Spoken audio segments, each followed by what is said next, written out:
Doctor مبارک علی کی ایک بہت ہی اہم کتاب ان دا شیڈو آف ہسٹری کے کچھ خاص حصوں پر گفتگو کر رہے ہیں۔ جی ہاں، یہ کتاب یہ تاریخ کو سمجھنے اور اس کے استعمال پر ایک بالکل الگ پرسپیکٹیو دیتی ہے۔ بالکل، ایک ایسا نظریہ جو ہمیں سوچنے پر مجبور کرتا ہے کہ تاریخ اصل میں ہے کیا؟ اور ڈاکٹر علی اس میں بہت خوبی سے بتاتے ہیں کہ تاریخ لکھی کیسے جاتی ہے، پڑھی کیسے جاتی ہے، اور اس کے ہماری سوسائٹیز پر، خاص طور پہ پاکستان جیسی سوسائٹی پر کیا اثرات ہوتے ہیں۔ تو ہمارا مقصد بھی یہی ہے کہ ان ایکسرپٹ سے کچھ امپورٹنٹ نگیٹس اور انسائٹس لسنرز کے لیے سامنے لائیں۔ تو پھر شروع کرتے ہیں۔ آئیے اس کتاب کے ایکسرپٹس کے سفر کا آغاز کرتے ہیں۔ پہلا سیکشن ہے chapter 1 towards understanding history uses of history. اس میں ڈاکٹر علی شروع میں ہی ایک بڑی دلچسپ بات کرتے ہیں کہ جب بھی کوئی قوم ڈس انٹیگریشن کا شکار ہوتی ہے تو اسے جوڑنے کے لیے ہسٹری کو استعمال کیا جاتا ہے۔ یہ کیسے ہوتا ہے؟ یہ ایک بہت ہی اہم نکتہ ہے۔ دیکھیں، جب کوئی قوم خاص طور پر نئی آزاد ہوئی ہو تو وہ اپنی آئیڈینٹی کی تلاش میں ہوتی ہے۔ تو وہ کیا کرتی ہے؟ وہ ماضی میں جاتی ہے، اپنی کلچرل، اپنی سوشل روٹس ڈھونڈتی ہے۔ اچھا، پھر اسی شیئرڈ پاسٹ کو بنیاد بنا کر قومی یکجہتی یعنی یونٹی پیدا کرنے کی کوشش کی جاتی ہے۔ سمجھ گئے۔ لیکن یہ صرف نئے ملکوں کی بات ہے یا یہاں تک کہ USA جیسی ایڈوانسڈ پرانی قومیں بھی، وہ بھی اپنی تاریخ کو اسی طرح استعمال کرتی ہیں۔ یعنی تاریخ ایک قسم کا سوشل گلو بن جاتی ہے۔ لیکن یہاں ایک اور بات بھی ہے جو تھوڑی پریشان کن ہے کہ انڈر ڈیولپڈ کنٹریز میں رولنگ کلاسز وہ ہسٹری کو اپنے رول کو لیجیٹیمیٹ بنانے کے لیے استعمال کرتی ہیں، لوگوں میں پیٹریٹزم جگاتی ہیں اور انہیں ملک کے لیے قربانی دینے پر اکساتی ہیں۔ افسوس کی بات ہے، لیکن یہ ہوتا ہے۔ اور اس سے بھی زیادہ اہم بات جو ڈاکٹر علی ہائی لائٹ کرتے ہیں وہ یہ ہے کہ جب اس شیئرڈ پاسٹ کو ریکنسٹرکٹ کیا جاتا ہے تو اکثر فوکس کس پر ہوتا ہے؟ کس پر؟ فاتحین پر، کانکررز پر، جنرلز پر، جنگ جیتنے والوں پر، انٹلیکچوئلز، سائنٹسٹ، اسکالرز، ان کی اچیومنٹس کو اکثر پیچھے کر دیا جاتا ہے۔ اور یہ چوائس کیوں امپورٹنٹ ہے؟ یہ چوائس بہت کرٹیکل ہے کیونکہ یہ طے کرتی ہے کہ قوم کس طرف جائے گی، دشمنی اور تشدد یعنی وائلنس کا راستہ چنے گی یا پھر امن اور محبت کا۔ اچھا، اگر صرف فاتحین کو ہیرو بنایا جائے گا تو نتیجہ کیا ہوگا؟ تشدد، اور تشدد کا راستہ ہمیشہ آتھوریٹیرین رول کی طرف لے جاتا ہے۔ اور اگر امن کا راستہ چنا جائے تو پھر ڈیموکریسی کی راہ ہموار ہوتی ہے۔ ڈاکٹر علی جرمنی کی مثال دیتے ہیں کہ انہوں نے بسمارک کی ملٹرسٹک ٹریڈیشنز کو فالو کیا، نتیجہ سب کے سامنے ہے، جنگ اور تباہی۔ واقعی یہ پرسپیکٹو تو بہت زبردست ہے، اور یہ صرف ڈیولپنگ کنٹریز تک محدود نہیں۔ برٹن میں تھیچر نے سیلف سیکریفائس، سیلف ریلائنس پر زور دیا۔ USA میں ولیم بینٹ نے کہا کہ ہسٹری کا مقصد اسٹوڈنٹس کو اپنی نیشن کی سمجھ دینا ہے۔ بالکل، یہ سب ہسٹری کو ایک خاص مقصد کے لیے استعمال کرنے کی مثالیں ہیں۔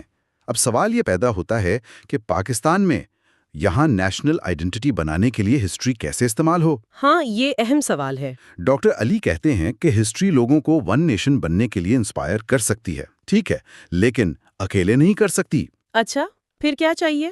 جب تک بیسک پرابلم سالو نہیں ہوتے، ایجوکیشن، ہیلتھ، پاورٹی، صرف تاریخی جذبات سے لوگوں کو یونائٹ نہیں کیا جا سکتا۔ ان مسائل کے حل کے لیے سوشل، پولیٹیکل، اکنامک فورسز کی ضرورت ہے، ایکشنز کی ضرورت ہے۔ سمجھ گئی۔ اور اسی سیکشن میں پولیٹیکل ہسٹری اور سوشل ہسٹری کا فرق بھی بتایا گیا ہے۔ پولیٹیکل ہسٹری جو حکمرانوں اور جنگوں پر فوکس کرتی ہے، ہاں، جسے اکثر ڈکٹیٹرز استعمال کرتے ہیں، لوگوں کے دشمنی کے جذبات ابھار کر انہیں موبلائز کرنے کے لیے۔ جبکہ سوشل ہسٹری عام لوگوں کی زندگی، ان کے کلچر، ان کی کامن ویلیوز کو ریپرزینٹ کرتی ہے، وہ چیزیں جو لوگوں کو قریب لاتی ہیں، جوڑتی ہیں۔ اس کی کوئی مثال؟ انڈو پاک ریلیشنز اس کی بہترین مثال ہیں۔ دیکھیں نا، پولیٹیکل ہسٹری دونوں ملکوں کے درمیان دشمنی پیدا کرتی ہے، لیکن سوشل ہسٹری وہ کیا کرتی ہے؟ وہ کلچرل سملیرٹیز کو سامنے لاتی ہے، ہماری مشترکہ تہذیبی میراث، شیئرڈ کلچرل ہیریٹیج کو۔ اس سے میوچل ریلیشنز مضبوط ہو سکتے ہیں۔ پولیٹیکل ہسٹری بارڈرز میں کام کرتی ہے، لیکن سوشل ہسٹری بارڈرز کو نہیں مانتی۔ یہ سوسائٹیز کے بیچ اجنبیت، ایلینیشن ختم کرتی ہے۔ اور شاید اسی لیے زیادہ پاپولر بھی ہے، کیونکہ عام لوگوں سے ریلیٹڈ ہے۔ بالکل، سوشل ہسٹری عام لوگوں کی ایکٹیویٹیز پر فوکس کرتی ہے، اس لیے زیادہ پاپولر ہے۔ تو یہ بات کہ ہسٹری کو پولیٹیکل مقاصد کے لیے استعمال کیا جاتا ہے، یہ واقعی سوچنے پر مجبور کرتی ہے۔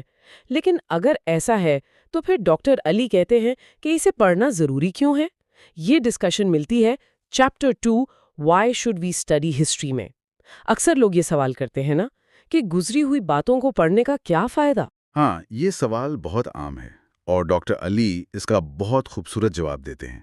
وہ کہتے ہیں کہ ہسٹری اب کوئی مردہ سبجیکٹ نہیں ہے، اسٹیٹک نہیں ہے، بلکہ یہ ایک ڈائنامک سبجیکٹ بن رہی ہے، ایک ایسی فیلڈ جو ہمارے پریزنٹ کے چیلنجز کو سمجھنے اور ان سے نپٹنے میں مدد کرتی ہے۔ ہسٹری کا سب سے بنیادی سبق ہی یہ ہے کہ کوئی سوسائٹی اسٹیٹک نہیں رہتی، ہمیشہ بدلتی رہتی ہے۔ بالکل، وقت کے ساتھ چینج آتا ہے، تبدیلی آتی ہے۔ ہسٹری اسی چینج کے پروسیس کو سمجھنے کا نام ہے۔ مشہور ہسٹورین ٹوئنبی نے بھی تو کہا تھا کہ چیلنج اور رسپانس ہی سوسائٹی کو پروگریس کی طرف دھکیلتا ہے۔ ہسٹری ہمیں اس چینج سے آگاہ کرتی ہے۔ لیکن یہاں ایک تنقید بھی ہے کہ ہمارے ہاں پاکستان میں ہسٹری کو اس چینج کے پروسیس کو سمجھنے کے بجائے صرف پاسٹ ایونٹ سے انٹرٹین ہونے کے لیے پڑھا جاتا ہے۔ افسوس کے ساتھ کہنا پڑتا ہے کہ یہ بات کافی حد تک درست ہے۔ ایجوکیشنل انسٹیٹیوشنز میں بھی زیادہ تر پولیٹیکل ہسٹری پڑھائی جاتی ہے، وہی حکمرانوں کی ہسٹری، جسے رولنگ کلاسز استعمال کرتی ہیں، جیسا ہم نے پہلے ڈسکس کیا۔ جی۔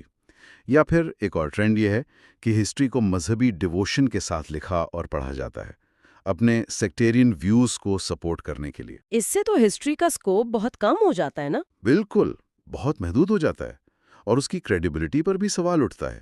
جبکہ ڈاکٹر علی کے مطابق ہسٹری کا ایک بہت اہم رول ہے ہماری جیسی ڈیوائیڈڈ سوسائٹی میں۔ کس طرح کا رول؟ دیکھیں، ہماری سوسائٹی میں cultural, religious, ethnical, social groups ہیں، لوگ بٹے ہوئے ہیں۔ ہسٹری ان سب کو ایک کامن لنک فراہم کر سکتی ہے، ایک مشترکہ شناخت، ایک آئیڈینٹی دے سکتی ہے۔ یعنی یہ یونائٹ کر سکتی ہے۔ کلاسز، کاسٹس، برادریز، ٹرائبس کے بیچ جو ایگنورنس کا گیپ ہے، جو ناواقفیت ہے، اسے ہسٹری کی انفارمیشن سے کم کیا جا سکتا ہے۔ تعصب یعنی پریجوڈس کو کم کیا جا سکتا ہے۔ اس کی کوئی مثال دی ہے انہوں نے؟ جی، پاکستان کے وانڈرنگ ٹرائبس جو خانہ بدوش قبائل ہیں، ان کی مثال دی ہے۔ ہمارے پاس ان کے بارے میں کتنی کم نالج ہے، لمیٹڈ نالج ہے۔ ہاں، یہ تو ہے۔ اسی وجہ سے ہمارے اندر ان کے لیے پریجوڈس پیدا ہوتا ہے۔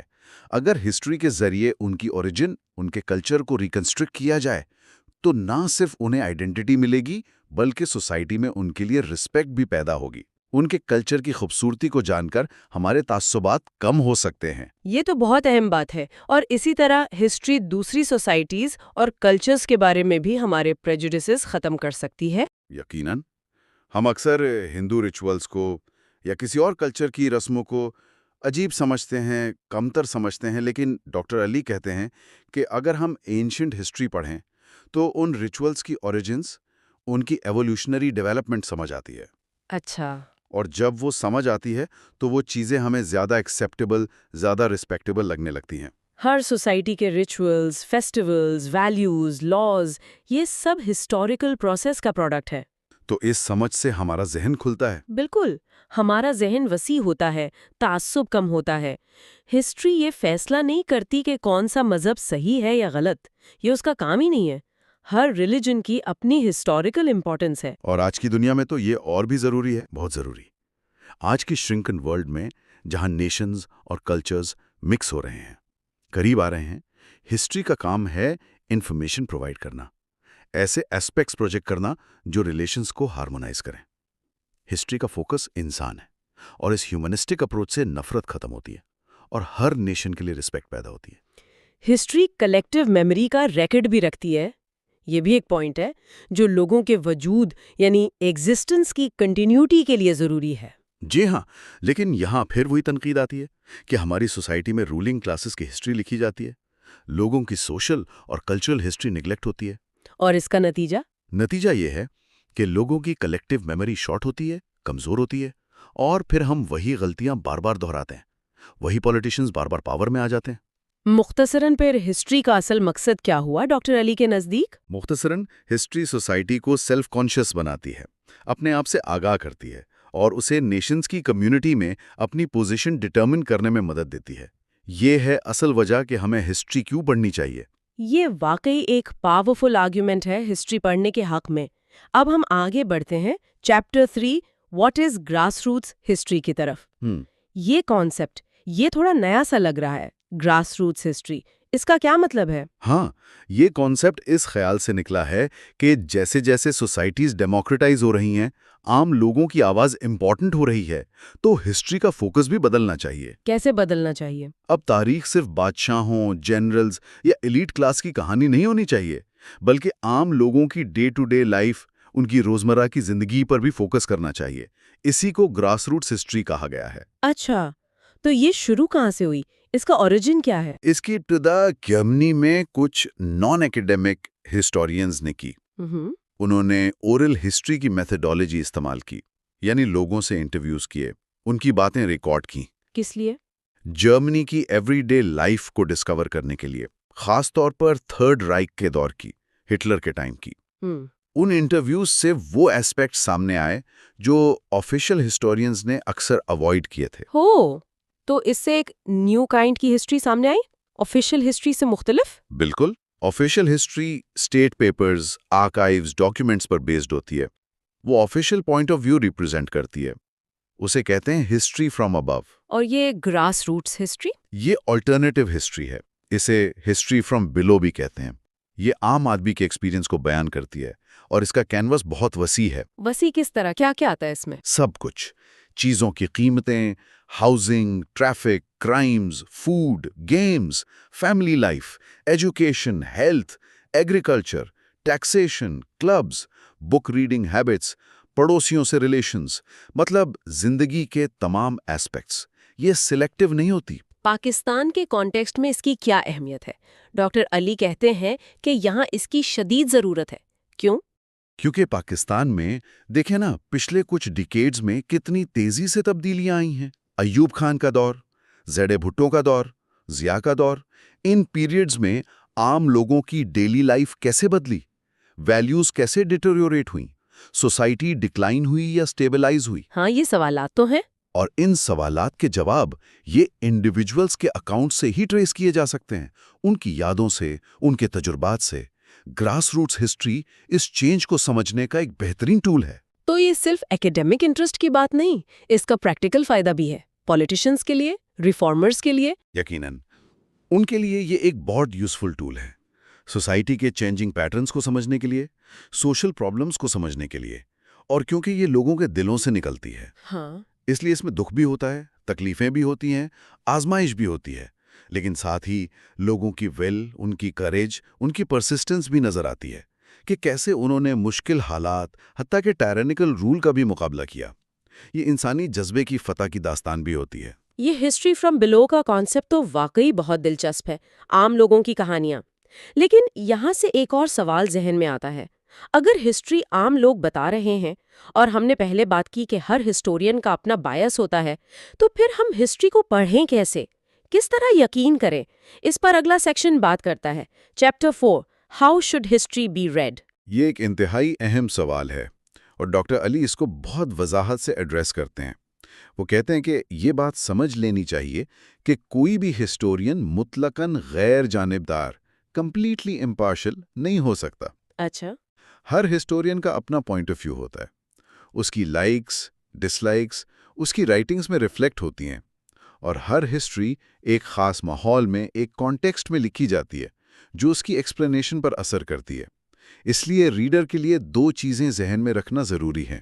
کیا ہے وہ دو چیزیں؟ پہلی بات، ہسٹورین کون ہے، اس کا بیک گراؤنڈ کیا ہے، وہ کس کے لیے لکھ رہا تھا۔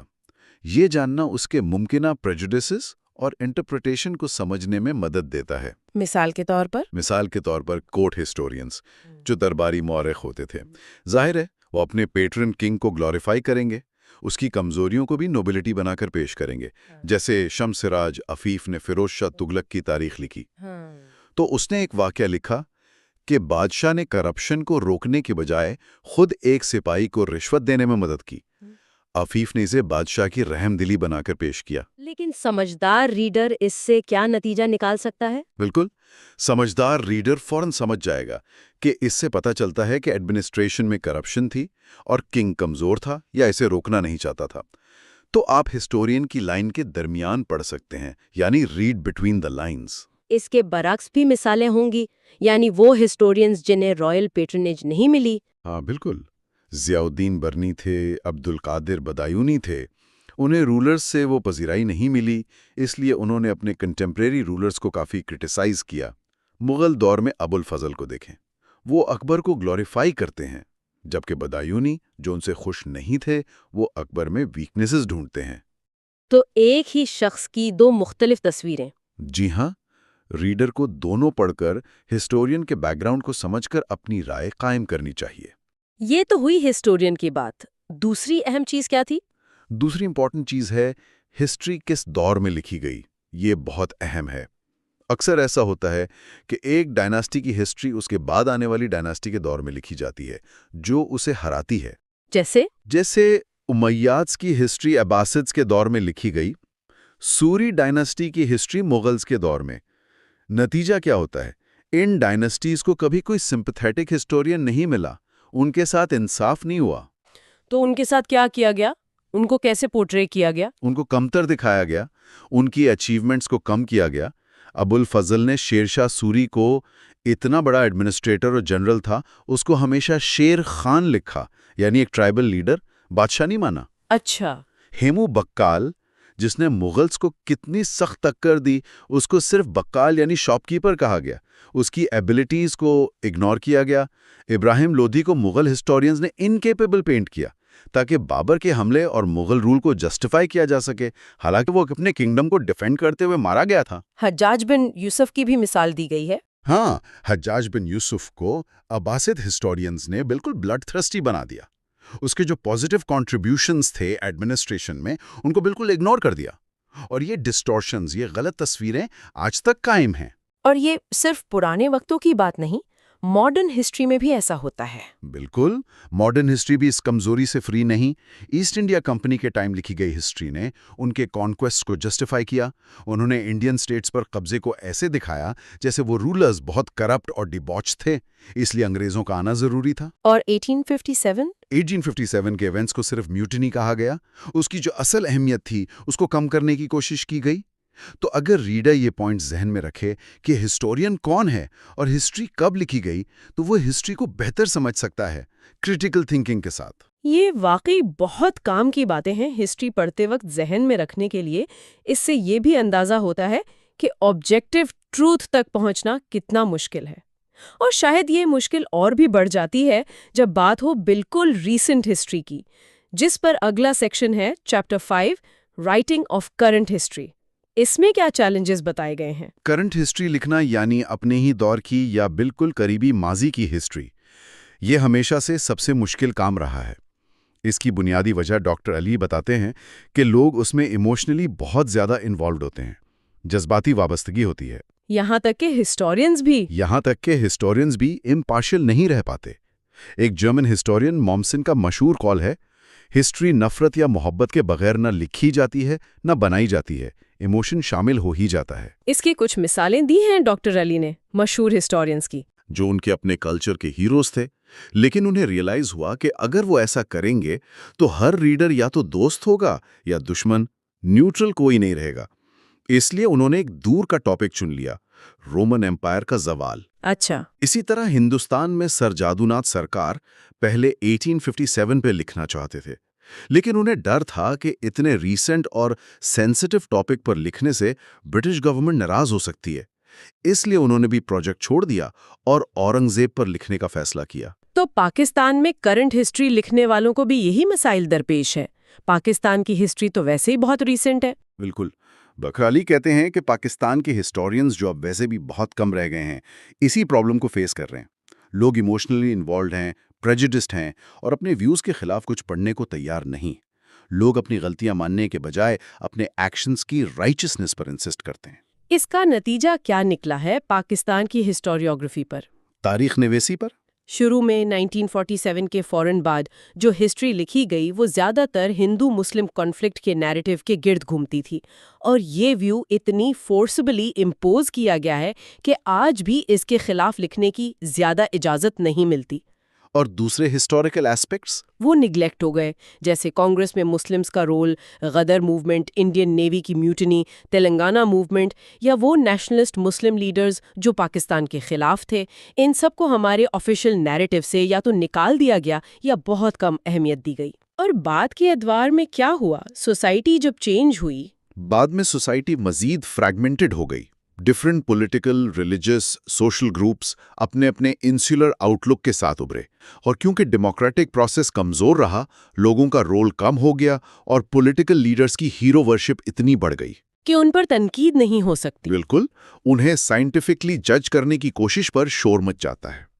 کراچی یونیورسٹی کے ایک ٹیچر کی مثال دی گئی ہے جنہوں نے آغا خان کے تاریخی رول پر کچھ تحقیقی بات کی تو پوری کمیونٹی نے شدید رد عمل دکھایا اور ان کی ٹرمینیشن کا مطالبہ کر دیا۔ اس دباؤ کا، اس پریشر کا تاریخ لکھنے پر کیا اثر ہوا ہے؟ اثر یہ ہوا ہے کہ ہسٹری صرف نیریٹ کی جاتی ہے، اینالائز نہیں کی جاتی۔ صرف یہ بتایا جاتا ہے کہ کیا ہوا، یہ ڈسکس نہیں ہوتا کہ کیوں ہوا۔ انالیسس کی شدید کمی ہے۔ اور ایک اور ٹرینڈ کا بھی ذکر ہے۔ ہاں، ایک اور خطرناک ٹرینڈ یہ ہے کہ ڈفرنٹ گروپس اپنے فالوورز کو برین واش کرنے کے لیے ہسٹری کے اپنے اپنے ورژنز پروڈیوس کر رہے ہیں۔ اس میں فیکٹس کو ڈسٹارٹ کیا جاتا ہے۔ ان کا موٹو لگتا ہے، جب آپ کو پاسٹ پسند نہ ہو اسے بدل دیں۔ ہسٹری پولیٹیکل ٹول بن گئی ہے اور سوشل، کلچرل، اکنامک ایسپیکٹس بالکل نگلیکٹ ہو گئے ہیں۔ تو ان حالات میں کیا پاکستان کی کوئی کمپریہنسو اور آبجیکٹو ہسٹری لکھنا ممکن ہے؟ ڈاکٹر علی کے مطابق موجودہ حالات میں یہ تقریباً ناممکن ہو گیا ہے۔ ہسٹورینز پر ڈبل پریشر ہے۔ ایک طرف رولنگ کلاسز کا پریشر ہے کہ آفیشیل ورژن اپنائیں، دوسری طرف ڈفرنٹ گروپس کا پریشر ہے کہ ان کی پسند کی ہسٹری لکھی جائے۔ اس صورتحال میں کرنٹ ہسٹری لکھنا پولیٹیکل پروپیگنڈا بن گیا ہے۔ سیاسی تاریخ کا لکھنا، مصنف کا جو مین پوائنٹ ہے وہ یہی ہے کہ حکمران طبقے مطلب رولنگ کلاسز وہ پولیٹیکل ہسٹری کو اپنے مقاصد کے لیے استعمال کرتے ہیں، ہے نا؟ بالکل۔ مطلب عوام کو ایک خاص رخ دکھانے یا آپ کہہ لیں کہ مخالفین کو نیچا دکھانے کے لیے۔ جی ہاں، اور یہ تو اکثر ہوتا ہے جب بھی حکمران خاص طور پر آمر قسم کے ذرا مشکل میں آتے ہیں تو وہ فوراً ماضی کی طرف بھاگتے ہیں، ماضی کی شان و شوکت، ہمارا عظیم ماضی، اس کا ذکر شروع کر دیتے ہیں۔ اچھا، مقصد یہ ہوتا ہے کہ عوام کے جو جذبات ہیں ان کو ذرا ٹھنڈا کیا جائے۔ نیشنلزم اور پیٹریوٹزم یعنی قوم پرستی اور حب الوطنی کے نام پر ان کو کہا جاتا ہے کہ بھئی یہ مشکلات تو برداشت کرنی پڑیں گی۔ کتاب میں پرتگال کی مثال ہے سالازار کی۔ اس کی آمریت کے دوران یہی ہوا تھا، ماضی کی عظمت کا نعرہ لگا کر حکومت بچائی گئی، اور تیسری دنیا کے تو اکثر ممالک میں عامر یہی حربہ استعمال کرتے ہیں نا؟ بالکل۔ پاکستان کی مثال بھی دی ہے کتاب میں کہ سیاستدان جو ہیں وہ اصل مسائل غربت ہے، بے روزگاری ہے، ان پر بات کرنے کے بجائے عوام کو کہتے ہیں کہ دیکھو جی، ہمارے بزرگ تو پورے ہندوستان پر حکومت کرتے تھے۔ لال قلعے پر جھنڈا لہرانے کی ایک خواہش پیدا کی جاتی ہے، جی، اور اس جوش و خروش میں لوگ جو ہیں وہ حقیقت پسندی سے مانے ریشنالٹی سے دور ہو جاتے ہیں۔ یہ تو ایک بہت خطرناک ہتھیار رہا ہے۔ ہمیشہ سے بادشاہ ہوں یا آمر، سب نے تاریخ کو استعمال کیا ہے اپنے اقتدار کو، اپنی لیجیٹیمیسی کو مضبوط کرنے کے لیے۔ اسی سے تو وہ نکلی درباری تاریخ نویسی، رائل ہسٹوریوگرافی جسے کہتے ہیں۔ اچھا، اس میں ہوتا کیا ہے؟ صرف حکمران کی فتوحات، اس کی انتظامیہ کی تعریفیں، جانشینی کے قصے، کردار کی خوبیاں، بس عوام ان کا تو ذکر ہی نہیں ملتا، جیسے وہ تاریخ کا حصہ ہی نہ ہوں۔ تو مطلب جدید دور کے جو عامر ہیں وہ بھی کچھ نیا نہیں کر رہے۔ وہی پیٹرن ہے۔ پاکستان میں فوجی عامروں کے حوالے سے بھی یہی بات ہے کہ انہوں نے بھی ماضی کی تاریخ کو اسی طرح استعمال کیا، یہ بتانے کے لیے کہ ملک کو صرف ایک مضبوط فوجی حکمران ہی بچا سکتا ہے۔ جی بالکل، یہ باور کرانے کے لیے کہ دیکھیں جی، ملک کو اندرونی اور بیرونی خطرات ہیں اور ان سے صرف ایک طاقتور حکمران جو فوج سے ہو وہی بچا سکتا ہے۔ اس کے مقابلے میں ایک دلچسپ بات کتاب میں یہ ہے کہ قدیم ہندوستان کی جو تاریخ نویسی تھیں وہاں درباری مورخ کا رواج نہیں تھا۔ اچھا، تو وہاں کے جو مورخین تھے وہ دوسرے ذرائع استعمال کر کے، جیسے مذہبی کتابیں ہیں، روایات ہیں، آثار قدیمہ ہیں، ان سے معاشرے کے بارے میں زیادہ آزادی سے لکھ پائے۔ جبکہ قرون وسطیٰ کے ہندوستان میں جو مسلم مورخین تھے وہ اکثر دربار سے وابستہ ہوتے تھے، تو وہ اس دائرے سے باہر نہیں نکل پائے۔ تو اس کا مطلب یہ ہوا کہ سیاسی تاریخ اگر میننگ فل ہونی ہے تو اس میں صرف حکمرانوں کی کہانیاں نہ ہوں، عوام کا کردار بھی شامل کرنا پڑے گا۔ بالکل، اصل میں تو تاریخ بنانے والے عوام ہی ہیں۔ عوام کے بغیر تاریخ کیا ہے؟ تو سیاسی تاریخ کو اگر اپنی کریڈیبلٹی بحال کرنی ہے تو اسے اپنی سوچ کو وسیع کرنا ہوگا۔ صرف بادشاہوں اور جرنیلوں سے آگے بڑھ کر عام آدمی کی زندگی، اس کی جد و جہد، اس کو بھی دیکھنا ہوگا۔ تحقیق کے نئے طریقے اپنانے ہوں گے۔ یہ تو بہت اہم نکتہ ہے۔ اچھا، اب چلتے ہیں دوسرے باب کی طرف۔ تاریخ کا سازشی نظریہ، The Conspiracy Theory of History، یہ مجھے ذاتی طور پر بہت دلچسپ لگا۔ مصنف کہہ رہے ہیں کہ مسلم مورخین میں یہ رجحان زیادہ ہے کہ وہ واقعات کو سازشوں سے جوڑتے ہیں اور اصل جو سماجی، معاشی، سیاسی عوامل ہیں ان کو نظر انداز کر دیتے ہیں۔ جی، یہ ایک آسان راستہ تو ہے تاریخ لکھنے کا۔ مطلب ہر چیز کی وضاحت ایک سازش سے کر دو۔ ہاں، آسان ہے۔ لیکن اس سے تاریخ کی اصل سمجھ پیدا نہیں ہوتی۔ مثال دی ہے انہوں نے کہ اسلام کی ابتدائی تاریخ میں حکومت کے خلاف جو تحریکیں اٹھیں ان کو فوراً یہودی سازش قرار دے دیا گیا۔ ایک کردار گھڑ لیا گیا عبداللہ ابن سبا کا کہ جی سارا فتنہ اسی نے ڈالا تھا۔ اچھا، اور پھر یہ سلسلہ چلتا رہا، دشمنوں کی تعداد بڑھتی گئی۔ جی ہاں، وقت کے ساتھ ساتھ سازشی عناصر کی فہرست لمبی ہوتی گئی۔ مانی کے پیروکار، مزدک کے پیروکار، اسماعیلی، قرامتی، سب سازشی ٹھہرے۔ پھر جب یورپی اقوام آئیں، نوآبادیاتی دور شروع ہوا، تو مسلمانوں کی شکست کی وجہ انگریزوں کی چالاکی، ان کی سازش کو بتایا گیا۔ بعد میں ہندوستان میں ہندوؤں کو دشمن نمبر 1 بنا دیا گیا کہ جی انہوں نے انگریزوں سے مل کر مسلم حکومت ختم کر دی۔ یہاں تک کہ بنگلہ دیش کے بحران کا ذمہ دار بھی ہندوؤں کو ٹھہرایا گیا۔ کتاب میں یہی لکھا ہے۔ مصنف کے مطابق عام تجزیہ یہی ہے، لیکن وہ سوال اٹھاتے ہیں کہ اگر یہ نظریہ درست مان لیں کہ یہودی، ہندو، یورپی سب مسلمانوں کے خلاف کامیاب سازشیں کرتے رہے تو اس کا مطلب کیا نکلتا ہے؟ یہی نا کہ مسلمان بحیثیت مجموعی یا تو بہت بھولے تھے، یا بے وقوف تھے، یا پھر اتنے نااہل تھے کہ دشمن کی چالوں کا مقابلہ ہی نہیں کر سکے۔ بات تو صحیح ہے۔ حقیقت میں یہ تشریح گمراہ کن ہے۔ یہ اصل مسائل سے توجہ ہٹا دیتی ہے اور سب سے بڑھ کر حکمران طبقے کو ان کی غلطیوں، ان کے جرائم سے بری الذمہ قرار دے دیتی ہے۔ تو یہ ایک قسم کا اسکیپ گوٹنگ ہے کہ اپنی ناکامی کا ملبہ کسی بیرونی دشمن پر ڈال دو، یہودی، ہندو، یورپین۔ بالکل، عوام کا سارا غصہ ان بیرونی دشمنوں کی طرف موڑ دیا جاتا ہے تاکہ اپنے حکمرانوں پر سوال نہ اٹھے اور حکمران طبقہ محفوظ رہے۔ جی، اور اس سے بھی بڑا نقصان یہ ہے کہ یہ نظریہ معاشرے میں کسی بنیادی تبدیلی کی حوصلہ شکنی کرتا ہے۔ اگر سب کچھ باہر سے ہو رہا ہے، کوئی سازش کر رہا ہے، تو ہم کیا کر سکتے ہیں؟ یہ سٹیٹس کو یعنی جو نظام چل رہا ہے اسے قبول کرنے پر مجبور کرتا ہے۔ صحیح۔ بنگلہ دیش بحران کی مثال ہی لے لیں۔ مصنف کہتے ہیں کہ یہ مغربی پاکستان کے حکمران طبقے کی غلط پالیسیوں، ان کے ظلم کا نتیجہ تھا۔ ہندوؤں کی سازش کا لیبل لگا کر ہم نے اپنے حکمرانوں کے کردار پر پردہ ڈال دیا۔ شاید اسی لیے ہم نے اس سانحے سے کچھ نہیں سیکھا۔ اور سندھ کے مسائل کو بھی اسی طرح دیکھا جاتا ہے۔ مصنف یہی کہہ رہے ہیں۔ جی، مصنف کا تجزیہ یہی ہے کہ وہاں بھی اصل مسائل کا تجزیہ کرنے کے بجائے کسی قربانی کے بکرے کی تلاش رہتی ہے۔ تو صحیح طریقہ کیا ہے پھر؟ تاریخ کو جامع انداز میں سمجھنا، معاشرے کی اندرونی کمزوریوں کو دیکھنا جو بیرونی طاقتوں کو موقع دیتی ہیں۔ سازشی نظریے سے چھٹکارا پا کر ہی ہم اصل مسائل اور اصل ذمہ داروں کو پہچان سکتے ہیں۔ یہ سازشی نظریات والا معاملہ تو واقعی گہرا ہے۔ اچھا جی، اب آتے ہیں تیسرے باب پر، ماضی کو رومانوی بنانا، رومانٹیسائزنگ دا پاسٹ۔ اس میں مصنف تنقید کر رہے ہیں کہ کیسے مذہب یا قوم پرستی کے زیر اثر لکھی گئی تاریخ ماضی کو بہت زیادہ آئیڈیلائزڈ، بہت رومانٹک بنا کر پیش کرتی ہے، جی، اور یہ تاریخ صرف ایلیٹس یعنی اشرافیہ کی کامیابیوں پر فوکس کرتی ہے، اور عام لوگوں کی محنت، ان کی تکالیف ان کو بالکل نظر انداز کر دیتی ہے۔ یہ بہت عام رویہ ہے۔ ہم تاریخ پڑھتے ہیں تو بس چمک دمک ہی نظر آتی ہے۔ یونان کی مثال لیں، ہم فلاسفرز، شاعروں، فنکاروں کی باتیں کرتے ہیں، لیکن ان غلاموں کا کیا جن کی محنت پر وہ پوری تہذیب کھڑی تھی؟ ان کے بغیر کیا افلاطون، ارسطو فارغ بیٹھ کر فلسفہ جھاڑ سکتے تھے؟ بات تو ٹھیک ہے۔ اسی طرح مصر کے اہرام، ان کی عظمت کی تو سب بات کرتے ہیں، لیکن وہ لاکھوں غلام، مرد، عورتیں، بچے جنہوں نے پتھر ڈھو ڈھو کر جانیں دیں، ان کی اذیت کا ذکر کون کرتا ہے؟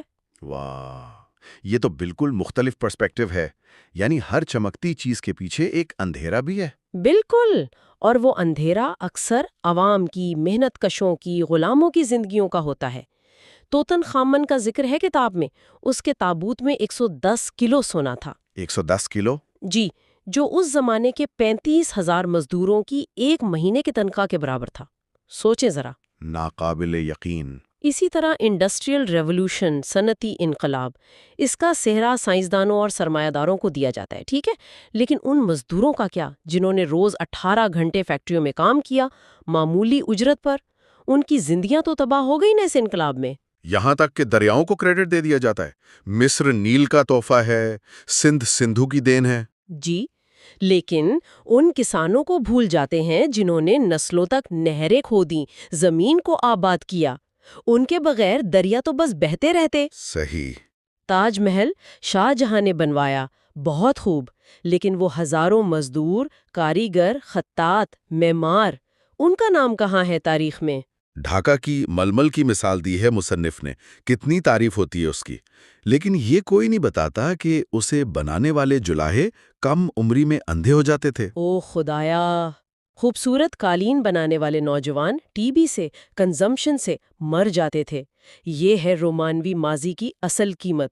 تو یہ تاریخ کا ایک طرح سے ایلیٹسٹ نظریہ ہوا، صرف اوپر والوں کی کہانی۔ بالکل، درباری مورخین نے ہمیشہ غلاموں، کسانوں، مزدوروں کو نظر انداز کیا، صرف اشرافیہ کی کہانیاں لکھیں۔ مصنف کہتے ہیں کہ آج کے مورخ کا کام ہے کہ وہ ان نیچے والوں کے کردار کو دوبارہ زندہ کرے، تاریخ کی مکمل تصویر پیش کرے۔ اس رومانوی ماضی کے بت کو توڑنا ضروری ہے، ورنہ آمرانہ اور رجت پسند قوتیں اسے اپنے فائدے کے لیے استعمال کرتی رہیں گی۔ تاریخ کو اوپر سے نہیں، نیچے سے لکھا جانا چاہیے۔ کیا بات کہی ہے! جی، یہ ایک ریولوشنری خیال ہے۔ اچھا، اب آتے ہیں آج کے آخری موضوع پر، چوتھا باب، جو ماضی پر قابو پاتا ہے، مستقبل پر حکومت کرتا ہے۔ Who masters the past rules the future۔ یہ کہاوت تو ہمارے معاشرے پر بالکل فٹ بیٹھتی ہے نا؟ مصنف کہتے ہیں کہ ہمارا ماضی جو ہے وہ شروع سے ہی قدامت پسند مانے آرتھوڈاکس اور تنگ نظر مانے obscurantist مورخین کے کنٹرول میں رہا ہے، جی، جنہوں نے اس کی ایسی تشریح کی جو سٹیٹس کو قائم رکھے اور حکمران طبقے پر سوال نہ اٹھنے دے۔ اور نتیجہ کیا نکلا؟ ہماری نوجوان نسل جو اصل ماضی سے واقف ہی نہیں، وہ ان جھوٹے یا آدھے سچ پر مبنی قصوں پر یقین کر لیتی ہے۔ اس سے ان میں تنگ نظری آتی ہے، عدم برداشت پیدا ہوتی ہے۔ دیکھیں، ماضی کو جاننا تو ضروری ہے۔ ہماری ثقافت، ہماری شناخت، سب کی جڑیں ماضی میں ہیں۔ ماضی کو سمجھے بغیر حال سمجھ نہیں آتا۔ لیکن اصل سوال یہ ہے کہ ماضی کی تشریح کون کر رہا ہے، کیسے کر رہا ہے اور کس کے مفاد میں کر رہا ہے۔ اور ہمارے ہاں جو تشریح غالب ہے وہ ماضی کی شان و شوکت والی ہے، بادشاہ، دربار، عمرہ۔ جی ہاں، بادشاہوں کی شان و شوکت، درباروں کی چمک دمک، ان کی سخاوت، ان کی بہادری، یہ سب اس لیے سنایا جاتا ہے تاکہ عوام متاثر ہوں، ان کو اپنا آئیڈیل مانے۔ اور اس کا چھپا ہوا پیغام کیا ہوتا ہے؟ اطاعت کرو، امیروں پر انحصار کرو، جو نظام چل رہا ہے اسے چلنے دو، خلل مت ڈالو۔ یعنی یہ عوام کو پیسو بنانے کا طریقہ ہے۔ بالکل، اطاعت اور انفعالیت سکھاتا ہے۔ حکمرانوں اور عمرہ کے بعد پھر علماء اور صوفیاء کا نمبر آتا ہے۔ تاریخ میں ان کا کردار بہت نمایاں کیا جاتا ہے۔ جی، مورخین ان علماء کو ہیرو بناتے ہیں جنہوں نے مبینہ طور پر حکمرانوں کے سامنے کلمہ حق کہا. ان کی جرت کی کہانیاں جمع کی جاتی ہیں، لیکن ان علماء کا ذکر نہیں ہوتا جنہوں نے حکمرانوں کی حمایت کر کے خوب دولت و مراد سمیٹیں. اچھا. مصنف ایک تلخ بات کہتے ہیں کہ ستم ظریفی یہ ہے کہ ایک طرف حکمران اور علماء استحصالی نظام قائم رکھتے تھے، تو دوسری طرف صوفیہ اپنی خانقاہوں کے ذریعے عوام میں جو مزاحمت کا تھوڑا بہت جذبہ تھا اسے بھی ختم کر کے انہیں مکمل تابعداری اور صبر کا درس دیتے تھے. اوہ، یہ تو بالکل الٹ تصویر ہے. تو اس ساری تشریح سے فائدہ کس کو پہنچتا ہے؟ ظاہر ہے حکمران طبقے کو. جی. یہ وہ ماضی ہے جسے وہ نسل در نسل اپنے مفادات کے لیے استعمال کرتے ہیں، اور اگر کوئی اس تشریح پر سوال اٹھائے تو فوراً کفر کا فتویٰ لگ جاتا ہے، حکمران، علماء، صوفیہ، سب کی طرف سے. تو ضرورت کس بات کی ہے؟ ضرورت اس بات کی ہے کہ ماضی کی از سر نو تشریح کی جائے، ایک ایسی تشریح جو حکمرانوں، علماء، صوفیہ کے کردار کا تنقیدی جائزہ لے، ان کے استحصالی پہلوؤں کو سامنے لائے، اور سب سے اہم، عوام کے کردار کو، ان کی جد و جہد کو تاریخ کے مرکز میں لائے. یہی تشریح عوام میں شعور پیدا کرے گی اور انہیں ان قوتوں کا مقابلہ کرنے کے لیے تیار کرے گی جنہوں نے انہیں پیچھے رکھا ہے. اور کیا تعلیمی نظام بھی یہی کردار ادا کر رہا ہے؟ نصابی کتب وغیرہ؟ مصنف کے مطابق بالکل یہی ہو رہا ہے. حکمران طبقے تعلیمی نظام کے ذریعے نوجوان نسل کے ذہنوں میں ماضی کی یہی رومانوی مسخ شدہ تصویر بٹھاتے ہیں تاکہ وہ حال کی حقیقتوں سے بے خبر رہیں. اگر یہ چلتا رہا تو مستقبل میں تنگ نظری، بنیاد پرستی، جنونیت، یہی سب کچھ ہوگا. کتاب اس مسئلے کی جڑیں کہاں تلاش کرتی ہے؟ مطلب کہاں سے شروع ہوا یہ سب؟ دیکھیے، کتاب کے مطابق تو یہ کشمکش تقسیم ہند سے بھی پہلے کی ہے. اچھا. جی. ہندوستان میں مسلم اقلیت نے ایک طویل عرصے تک آپ کہہ لیں فوجی طاقت کی بنیاد پر حکومت کی. تو اس سے ایک تصور سا بن گیا کہ ایک مسلمان 10 ہندوؤں کے برابر ہے. لیکن پھر جب مغل سلطنت کمزور ہوئی اور دوسری طاقتیں ابھریں، جیسے مراٹھا، جاٹ، سکھ، بالکل، تو یہ جو مسلم اقلیت کی برتری تھی وہ ختم ہونے لگی. اور اس بدلتی ہوئی صورتحال کا مسلم اشرافیہ کے رویے پر کیا اثر پڑا؟ اثر یہ پڑا کہ ان کے لیے ہندوؤں کی ممکنہ بالادستی، مطلب ان کا غالب آنا، ناقابل قبول تھا. تو پہلے تو مراٹھوں کے خلاف احمد شاہ ابدالی سے مدد مانگی گئی. پھر جب انگریز آئے تو ان کی آمد کو بھی ایک طرح سے غنیمت سمجھا گیا. غنیمت کس لحاظ سے؟ اس لحاظ سے کہ وہ شاید ہندو اکثریت کے غلبے سے بچا لیں گے. سر سید احمد خان نے بھی جو مسلمانوں کو انگریزوں سے وفاداری کا مشورہ دیا، جی، اس کے پیچھے بھی یہی سوچ تھی کہ انگریز راج جو ہے وہ ہندو اکثریت کے خلاف ایک قسم کی ضمانت ہے. اوہ اچھا. اس کا ایک نتیجہ یہ نکلا، مصنف کے مطابق، کہ برے صغیر کے مسلمان اپنے مسائل حل کرنے کے لیے اندرونی طور پر مضبوط ہونے کے بجائے باہر کی طاقتوں پر انحصار کرنے لگے. تو کیا تقسیم کا مطالبہ بھی اسی اکثریت کے خوف کا نتیجہ تھا؟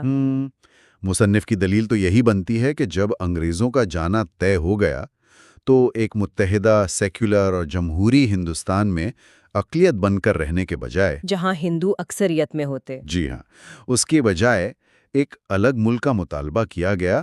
لیکن ہوا یہ کہ تقسیم نے اس مسئلے کو ختم نہیں کیا. ختم نہیں کیا؟ نہیں، بلکہ پاکستان کے اندر اسے ایک نئی شکل دے دی. وہ کیسے؟ کیا مشرقی اور مغربی پاکستان کے حوالے سے بات ہو رہی ہے؟ جی بالکل. مشرقی پاکستان آبادی میں زیادہ تھا، اکثریت میں تھا، لیکن مغربی پاکستان کی جو اشرافیہ تھی، جو شاید خود کو نسلی طور پر بہتر سمجھتی تھی، وہ بنگالی اکثریت کے سیاسی غلبے سے آپ کہہ لیں خوفزدہ تھی. ان یونٹ والی باتیں اسی لیے تھی؟ جی، بنیادی طور پر وہ بنگالیوں اکثریت کے سیاسی وزن کو کم کرنے کی ہی کوششیں تھیں. اور پھر جب 1971 میں الیکشن ہوئے اور بنگالیوں نے واضح اکثریت لے لی تو نتیجہ کیا نکلا؟ ایک اور تقسیم، بنگلہ دیش بن گیا. یعنی اکثریت کا خوف ایک مستقل مسئلہ رہا. تو بنگلہ دیش بننے کے بعد کیا صورتحال بنی؟ مسئلہ پھر بھی ختم نہیں ہوا. اب پاکستان میں پنجاب آبادی کے لحاظ سے اکثریتی صوبہ بن گیا. ٹھیک ہے. تو مصنف کہتے ہیں کہ اس سے باقی 3 چھوٹے صوبوں میں یعنی سندھ، بلوچستان اور اس وقت کا سرحد اب خیبر پختونخوا، ان میں یہ خوف پیدا ہوا کہ جمہوریت کا مطلب تو بس پنجاب کا غلبہ ہوگا۔ اور اس خوف نے پھر صوبائی قوم پرستی کے جذبات کو بہت ہوا دی۔ طبقاتی تقسیم سے زیادہ قومیتی یا لسانی تقسیم اہم ہو گئی۔ تو کیا مصنف یہ کہنا چاہ رہے ہیں کہ جمہوری عمل کی کمی اور ایک خاص نظریے پر ضرورت سے زیادہ زور دینے کی وجہ سے ایک پاکستانی قومیت ٹھیک سے بن ہی نہیں سکی؟ بالکل۔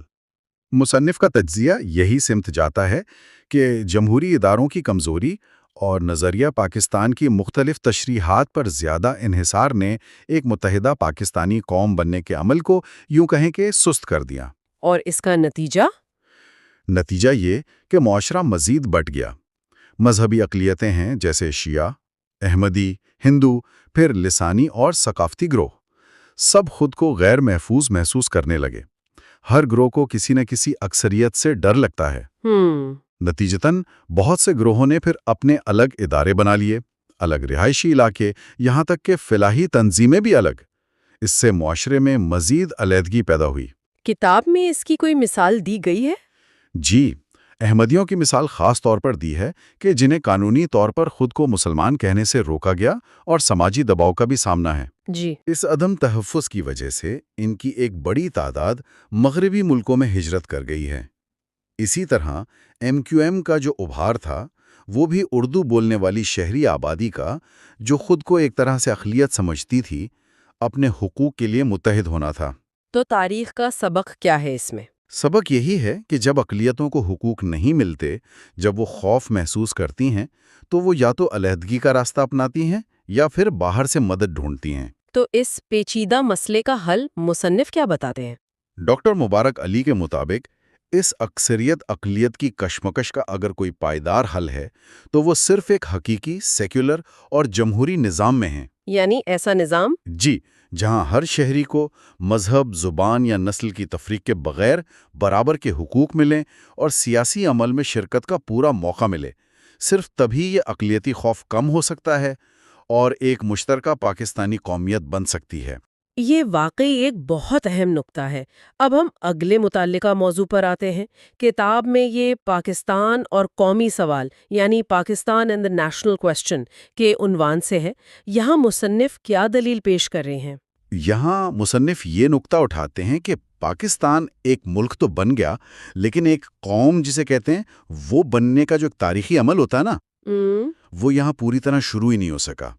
جو مختلف قومیتیں تھیں، سندھی، بلوچ، پشتون، پنجابی اور بعد میں مہاجر بھی شامل ہوئے، وہ کسی ایسی مشترکہ بنیاد یا آپ کہہ لیں کامن تھریڈ کو تلاش نہیں کر پائے جو انہیں ایک متحدہ قوم میں ڈھال سکے۔ لیکن مذہب کو بنیاد بنانے کی کوشش تو کی گئی تھی نا، ہے نا؟ جی ہاں، کوشش تو کی گئی، لیکن مصنف کے خیال میں یہ کوشش عملی طور پر کامیاب نہیں ہوئی۔ کیوں؟ کیونکہ سیاسی اور معاشی مفادات زیادہ حاوی رہے۔ جو کمزور قومیتیں تھیں انہیں یہ لگا کہ ان کا استحصال ہو رہا ہے، تو اس احساس نے مذہبی بنیاد پر اتحاد کے نعرے کو کمزور کر دیا۔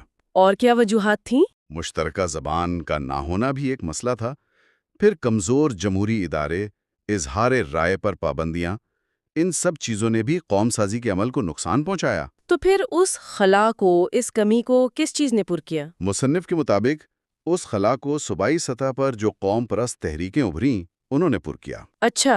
یہ تحریکیں بنیادی طور پر مرکز کے غلبے کے رد عمل میں پیدا ہوئیں، خاص طور پر پنجاب کی بیوروکریسی، فوج اور صنعت کا جو کنٹرول تھا اس کے خلاف۔ یہ اپنی الگ شناخت اور صوبائی حقوق کا مطالبہ کرتی ہیں۔ ان قوم پرست تحریکوں کی قیادت کن لوگوں کے ہاتھ میں ہے اور ان کے مقاصد کیا ہیں کتاب کے مطابق؟ کتاب یہ کہتی ہے کہ ان تحریکوں کی قیادت زیادہ تر بالائی اور متوسط طبقے سے تعلق رکھنے والے لوگوں کے پاس ہے، اور وہ اکثر ان تحریکوں کو اپنے طبقے کے مفادات کے لیے استعمال کرتے ہیں، جیسے بیوروکریسی میں اونچے عہدے حاصل کرنا یا صوبائی حکومت پر اپنا کنٹرول مضبوط کرنا۔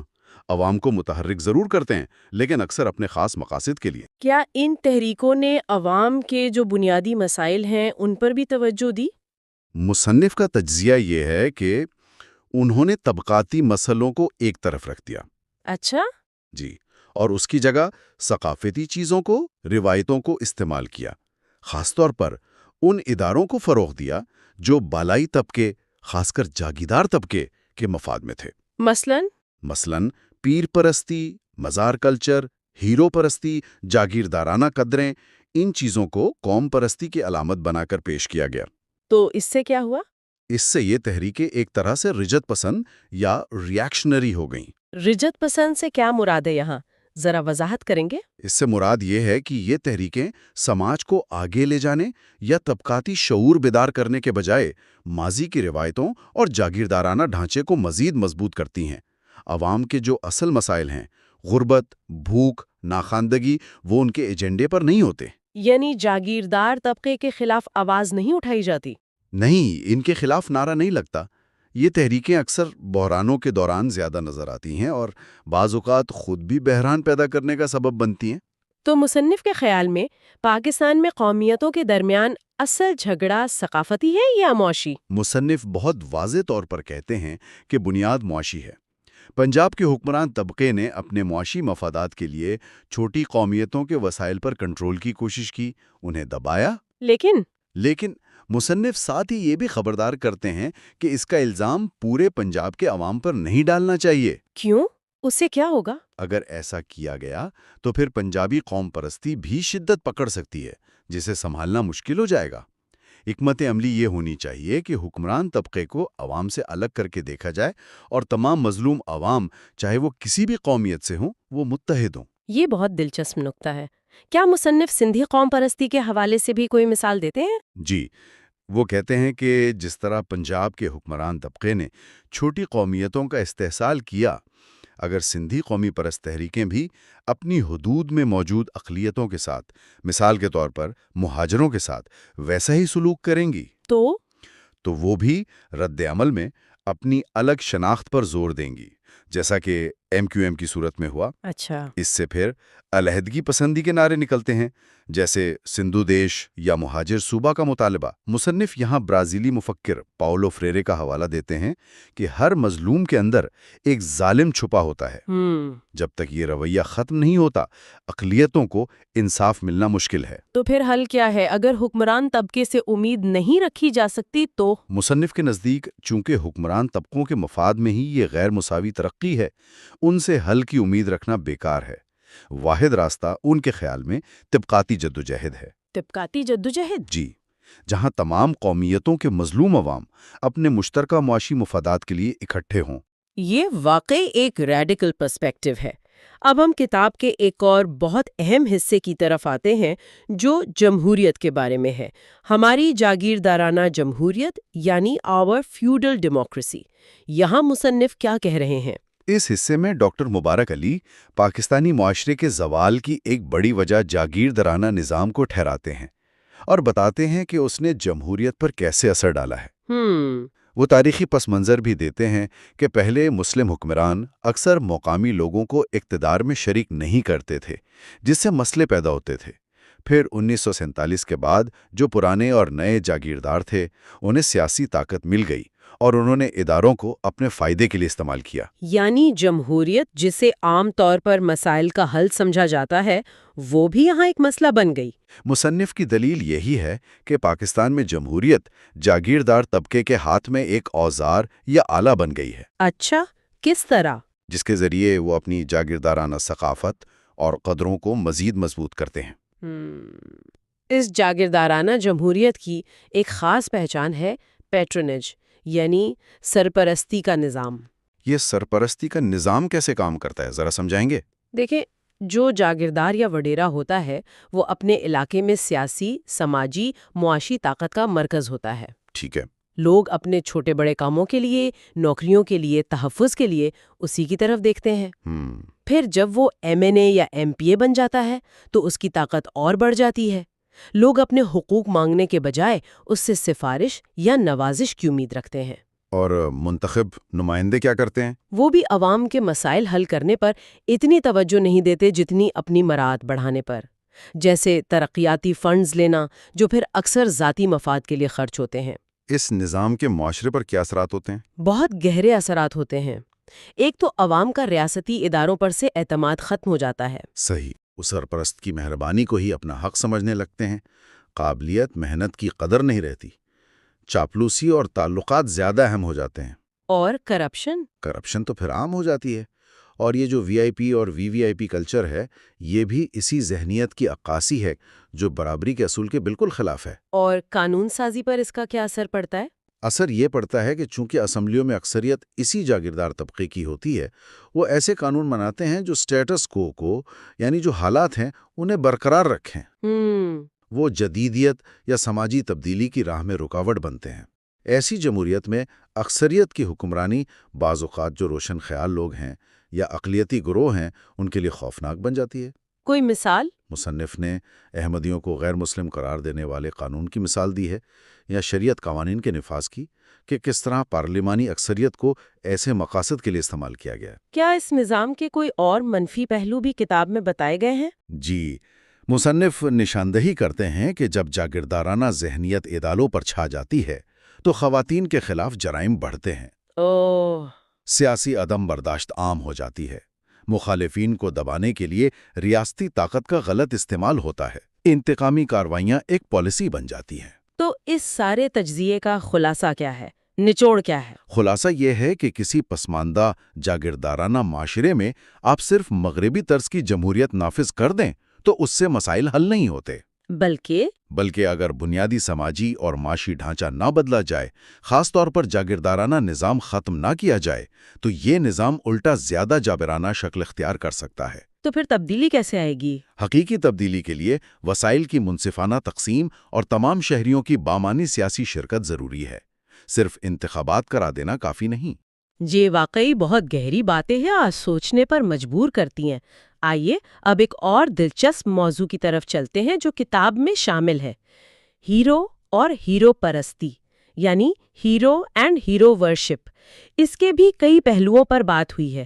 پہلا ہے میکنگ آف متس، یعنی اساطیر یا متس کیسے بنتی ہیں۔ جی، اس حصے میں یہ بتایا گیا ہے کہ کیسے وقت گزرنے کے ساتھ عام سی شخصیات یا واقعات کو ایک مقدس یا افسانوی حیثیت مل جاتی ہے۔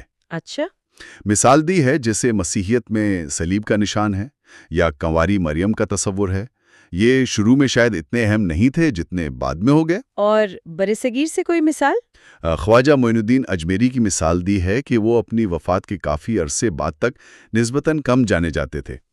جی، لیکن جب شہنشاہ اکبر نے ان کے مزار پر حاضری دی، وہاں تعمیرات کروائیں، شاہی سرپرستی شروع ہوئی تو ان کی شہرت بہت زیادہ بڑھ گئی، اور آج وہ برصغیر کے عظیم ترین اولیاء میں شمار ہوتے ہیں۔ مصنف کہتے ہیں کہ ایک بار جب یہ متس بن جاتے ہیں تو پھر ان کی تاریخی حقیقت تک پہنچنا بہت مشکل ہو جاتا ہے۔ اور جنگوں کا ہیروز بنانے میں کیا کردار ہے؟ وار وداؤٹ ہیروز کے عنوان سے جو بات کی گئی ہے اس کے بارے میں بتائیں۔ مصنف کہتے ہیں کہ تاریخ کے زیادہ تر ہیرو جنگوں سے نکلے ہیں۔ ایسا کیوں؟ کیونکہ جنگ کو بہادری کی علامت سمجھا جاتا ہے، اور جو جیتتا ہے اسے عزت ملتی ہے۔ تاریخ اکثر ان فاتحین کی تعریف کرتی ہے جنہوں نے بہت قتل عام کیا، شہر لوٹے۔ ہر جنگ میں دونوں طرف ہیرو بنتے ہیں، جیتنے والا بھی جیسے سکندر یا محمد بن قاسم، اور دفاع کرنے والا بھی جیسے پورس یا راجہ داہر۔ صحیح۔ نوآبادیاتی دور میں بھی یہی ہوا، انگریزوں کے اپنے ہیرو تھے، ہندوستانیوں کے اپنے۔ اور کبھی کبھی تو ہارنے والا ہیرو جیسے ٹیپو سلطان جیتنے والے سے بھی زیادہ مقبول ہو جاتا ہے۔ تو پھر ہیرو پرستی میں مسئلہ کیا ہے؟ اگر یہ اتنا عام ہے تو مسئلہ یہ ہے کہ ہیرو پرستی جذبات پر مبنی ہوتی ہے۔ لوگ اپنے ہیرو کی کمزوریاں یا غلطیاں دیکھنا ہی نہیں چاہتے۔ اچھا، ان کے جرائم کو نظر انداز کر دیا جاتا ہے۔ مثالیں دی ہیں جیسے جنرل ڈائر کی یا صدام حسین کی، کہ وہ اتحادیوں کے لیے تو ولن تھے مگر بہت سے مسلمانوں کے لیے مزاحمت کی علامت بن گئے۔ اور اس کا نقصان کیا ہے؟ نقصان یہ ہے کہ جنگوں سے پیدا ہونے والے ہیرو اکثر عوام دشمن بھی ثابت ہوتے ہیں۔ وہ عوامی تحریکوں کو کچلتے ہیں، جیسے ہٹلر کی مثال ہے۔ فرقہ واریت اور ہیروز کا کیا تعلق بتایا گیا ہے کمیونلزم اینڈ ہیروز والے حصے میں؟ جو پسماندہ معاشرے ہوتے ہیں ان میں مختلف گروہ اپنے مفاد کے لیے اپنے اپنے ہیرو تراشتے ہیں۔ یہ ہیرو اکثر اپنے زمانے میں اتنے بڑے نہیں سمجھے جاتے تھے، لیکن بعد میں آنے والے محرخین یا دانشور انہیں گمنامی سے نکال کر ایک قومی یا مذہبی علامت بنا دیتے ہیں۔ ہندوستان کی مثال یہاں بھی آتی ہے؟ جی، مثال دیے کہ ہندوستان کی تحریک آزادی کے دوران جب ہندو مسلم تفرقہ بڑھا تو دونوں قوموں نے اپنے الگ الگ ہیرو ڈھونڈ لیے۔ کیسے؟ مسلمانوں نے ماضی کے ان مسلم فاتحین کو اپنا ہیرو بنایا جنہوں نے ہندوؤں کو شکست دی تھی، اور ہندوؤں نے ان شخصیات کو ہیرو بنایا جنہوں نے مسلم حکمرانوں کے خلاف مزاحمت کی تھی، جیسے شیواجی۔ اس کا نتیجہ کیا نکلا؟ مصنف کے مطابق اس عمل نے تاریخ کو مسخ کیا اور معاشرے میں نفرت کو بڑھاوا دیا۔ کیا انقلابات بھی لازمی طور پر ہیرو پیدا کرتے ہیں؟ ریولوشنز اینڈ ہیروز عام طور پر تو ایسا ہی ہوتا ہے، جیسے روسی انقلاب نے لینن کو یا چینی انقلاب نے ماؤ کو ہیرو کا درجہ دیا۔ لیکن مصنف فرانسیسی انقلاب کی مثال دیتے ہیں جو ذرا مختلف تھا۔ اس کے کئی مرحلے تھے اور ہر مرحلے میں مختلف گروہ ایک دوسرے پر سخت تنقید کرتے تھے۔ اچھا۔ وہاں اظہار رائے کی کافی آزادی تھی، اس لیے کوئی ایک شخص یا گروہ بانی قوم یا ایسا ہیرو نہیں بن سکا جس پر تنقید نہ ہو سکے۔ امریکی انقلاب کے بارے میں کیا؟ اس کے برعکس امریکی انقلاب نے فاؤنڈنگ فادرز کا ایک کلٹ پیدا کیا۔ مصنف کا نقطہ یہ ہے کہ جو معاشرے ہیروز پر بہت زیادہ انحصار کرتے ہیں وہ فکری طور پر جمود کا شکار ہو سکتے ہیں۔ تو ہیرو پرستی اور جمہوریت کا آپس میں کیا تضاد ہے؟ Heroes and democracy. دیکھیے، تاریخ کا جو عظیم آدمی یا ہیرو ہوتا ہے وہ اکثر جنگوں یا بڑی تبدیلیوں کے ذریعے عظمت پاتا ہے، اور اس عمل میں وہ عوام کو قربان کرتا ہے۔ وہ خود کو عام اخلاقی اصولوں سے اونچا سمجھتا ہے، تنقید برداشت نہیں کرتا اور عوام سے بس غیر مشروط اطاعت چاہتا ہے۔ اور جمہوریت؟ جبکہ جمہوریت عوام کی طاقت اور اجتماعی دانش پر یقین رکھتی ہے، وہ فرد واحد کی عظمت کے بجائے عوام کی اہمیت پر زور دیتی ہے۔ تو یہ دونوں چیزیں ایک دوسرے کی ضد ہیں۔ پاکستان کے حوالے سے اس کی کیا اہمیت ہے؟ مصنف کیا کہتے ہیں؟ مصنف کہتے ہیں کہ پاکستان میں ہیرو پرستی عوام کی نفسیات میں بہت گہرائی تک اتر گئی ہے۔ کیسے؟ ہماری تاریخ کو دیکھیں تو وہ اکثر چند افراد کے کارناموں کے گرد گھومتی ہے، جیسے اقبال اور جناح۔ عوام کا جو کردار ہے اسے نظر انداز کر دیا جاتا ہے۔ اس سے کیا ہوتا ہے؟ اس سے عوام میں یہ سوچ پیدا ہوتی ہے کہ ہمارے مسائل کا حل کسی مسیحا یا ہیرو کے آنے سے ہی ہوگا۔ جب بھی ملک پر مشکل آتی ہے، لوگ کسی صلاح الدین ایوبی یا محمود غزنوی جیسے نجات دہندہ کا انتظار کرنے لگتے ہیں۔ یہ سوچ عوام کو غیر فعال بنا دیتی ہے، وہ اپنی تقدیر خود بدلنے کا عزم کھو بیٹھتے ہیں۔ تو اس کا جمہوریت سے کیا تعلق یہ ہے کہ جتنا زیادہ انحصار ہیروز پر ہوگا اتنی ہی جمہوریت کمزور ہوگی اور آمریت کے لیے راہ ہموار ہوگی۔ یہ بہت گہری بات ہے۔ کتاب میں in the footsteps of a hero یعنی ہیرو کے نقش قدم پر چلنے کی جو تلقین کی جاتی ہے اس پر بھی تنقید ہے۔ جی بالکل۔ مصنف کہتے ہیں کہ ہماری ثقافت میں نوجوانوں کو یہی سکھایا جاتا ہے کہ بڑوں کی پیروی کرو، ان کے نقش قدم پر چلو۔ اس میں کیا خرابی ہے؟ خرابی یہ ہے کہ اس سے نئی سوچ اور تبدیلی کی حوصلہ شکنی ہوتی ہے۔ جو لوگ سٹیٹس کو یعنی موجودہ نظام کو قائم رکھنا چاہتے ہیں وہ اکثر ماضی کی عظیم شخصیات کا حوالہ دیتے ہیں جنہیں ایک طرح سے مقدس بنا دیا گیا ہوتا ہے تاکہ عوام ان کی اندھی تقلید کریں۔ اقبال اور جناح کی مثال یہاں بھی آتی ہے؟ جی، دائیں بازو والے ہوں یا بائیں بازو والے، دونوں اپنے نظریات کو صحیح ثابت کرنے کے لیے اقبال اور جناح کا حوالہ دیتے ہیں۔ بحث اس پر ہوتی ہے کہ ان رہنماؤں نے کیا کہا تھا، بجائے اس کے کہ خود نظریات پر بات کی جائے کہ تھیوکریسی کیوں اچھی یا بری ہے یا سیکولرزم کیوں اچھا یا برا ہے۔ تو مصنف کے نزدیک دانشوروں کو کیا کرنا چاہیے؟ انہیں ان عظیم شخصیات پر تکیہ کرنے کے بجائے اپنے نظریات جیسے جمہوریت ہے، سیکولرزم ہے، ان کی افادیت کو براہ راست دلائل سے ثابت کرنا چاہیے۔ عوام کو قائل کرنا چاہیے کہ یہ نظام ان کی اپنی بھلائی اور آزادی کے لیے ضروری ہیں۔ دا فیوڈل کنیکشن جی، کتاب کا یہ حصہ سندھ کے سماجی ڈھانچے مطلب سوشل سٹرکچر کی بنیاد پر بات کرتا ہے۔ مصنف کہتے ہیں کہ تاریخ کو سمجھنے کے لیے ان گروہوں کو جاننا ضروری ہے جنہوں نے اسے بنایا۔ جی ہاں، مصنف یہاں 3 بڑے گروہوں کی بات کرتے ہیں۔ اچھا۔ ایک تو وہ قبائلی لوگ تھے جو زیادہ تر خانہ بدوش تھے، مویشی پالتے تھے اور کوشش کرتے تھے کہ حکومتی قوانین سے دور رہیں، آزاد رہنا چاہتے تھے۔ بالکل۔ ان کی زندگی میں قدرتی آفتیں بھی تھیں اور اندرونی بیرونی لڑائیاں بھی۔ ٹھیک۔ دوسرا گروہ تھا گاؤں میں رہنے والے کسانوں اور چھوٹے زمینداروں کا۔ یہ امن پسند تھے اور حکومت کو ٹیکس بھی دیتے تھے۔ ہوں گے۔ اور تیسرا گروہ شہروں میں رہنے والوں کا تھا، جیسے امرا یعنی نوبلٹی، پھر انتظامی عملہ، کاریگر، تاجر. اچھا، یہ شہری طبقہ؟ جی، اور دلچسپ بات یہ ہے کہ یہ شہری طبقہ کافی حد تک دیہی علاقوں سے جو سرپلس انکم آتی تھی نا، اس پر انحصار کرتا تھا. اور کتاب میں پولیٹیکل انسٹیبلٹی یعنی سیاسی عدم استحکام کا بھی ذکر ہے. جی بالکل. تو اس کا مطلب ہے بار بار حملے، اندرونی خانہ جنگیاں، اس کا اثر کیا ہوا خاص طور پر معیشت پر؟ آپ کے صحیح پکڑا.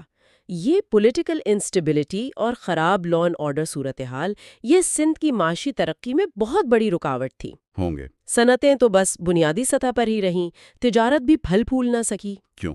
راستے محفوظ نہیں تھے، قافلے اکثر لوٹ لیے جاتے تھے، تو باہر کے تاجر بھی یہاں آنے سے آپ سمجھے کتراتے تھے. صحیح.